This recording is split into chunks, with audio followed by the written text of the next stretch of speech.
দীর্ঘ টালবাহানার পর ফের অবশেষে খুলল বাঁকুড়ার শালতোড়ার পাথর খাদান।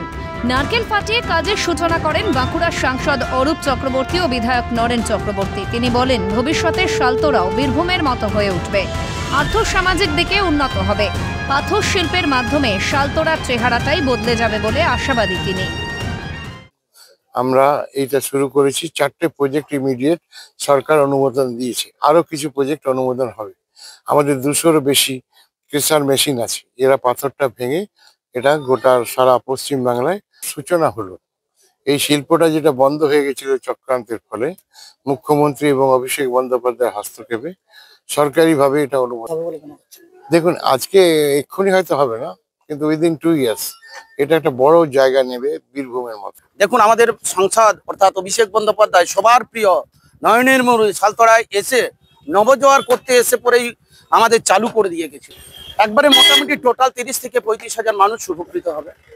পাথর খাদান খুলতে রাজ্য সরকার পুরোপুরি সাহায্য করেছে বলে দাবি পাথর শিল্প বাঁচাও কমিটির সভাপতি। শ্রমিকদের নিরাপত্তা নিয়েও সজাগ রয়েছেন বলে দাবি তার। ঠিক আছে, এটা নতুন একটা পলিসির মাধ্যমে চালু হলো। রায়ত জমির উপরে এটা খনন করার একটা পলিসি, সেটা রাজ্য সরকার এই পলিসিটা করেছেন। শ্রমিকদের এখন যেহেতু এটা বৈধ সিস্টেমে চালু হলো, আগে যেরকম যা চলেছে, হ্যাঁ, ঠিকভাবে সরকারেরও পলিসি ছিলাম না, আমরাও বিষয়গুলো নিয়ে অবগত ছিলাম না।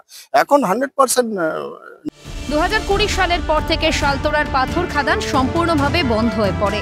এই শিল্পের সঙ্গে প্রত্যক্ষ ও পরোক্ষভাবে যুক্ত লক্ষাধিক মানুষ।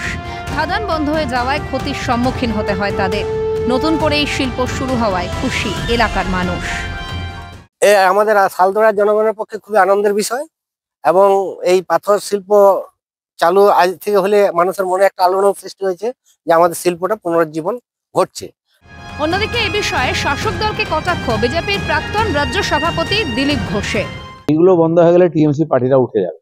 পার্টির নেতারা, তাদেরকে যারা টাকা দেয়, মন্ত্রী, সবাই যুক্ত আছে। সেখানে এই ধরনের ঘটনা হবে, কিছুদিন পরে একটা তদন্ত কমিশন করে চাপা পড়ে যাবে, কিন্তু আসল সমস্যার সমাধান হবে না। এটাই পশ্চিমবাংলায় এই সরকারকে, এই পার্টিকে বাঁচিয়ে রেখেছে। বাঁকুড়ার শালতোড়া থেকে স্বরূপ রায়ের রিপোর্ট, ক্যালকাটা নিউজ।